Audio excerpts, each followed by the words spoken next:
8 Best Tips and Tricks for Microsoft Edge.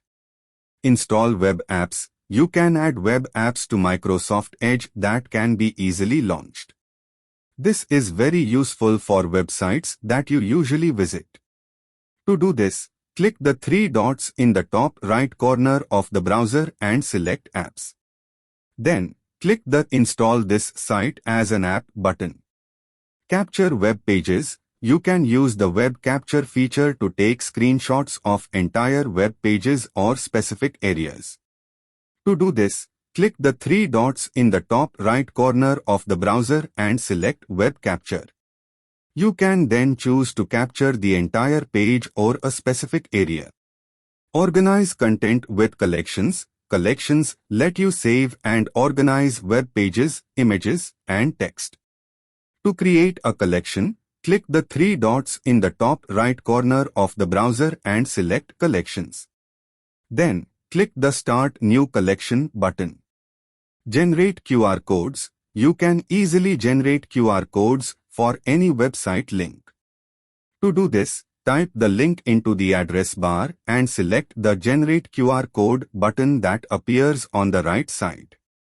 Use the PDF reader. Microsoft Edge has a built-in PDF reader that lets you view, annotate, and print PDF files.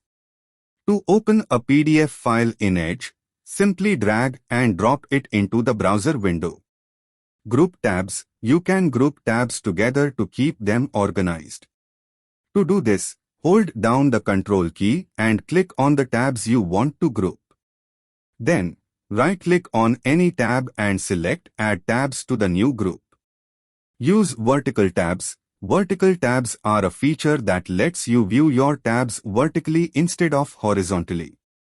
This can be useful if you have a lot of tabs open and you want to see them all at once. To enable vertical tabs, click the three dots in the top right corner of the browser and select Settings. Then, click Appearance and toggle on the Show Vertical Tabs option. Use Reading Mode. Reading Mode is a feature that lets you read web pages without distractions. To enable Reading Mode, click the book icon in the address bar. You can then adjust the font size, text color, and background color to your liking. Like and subscribe.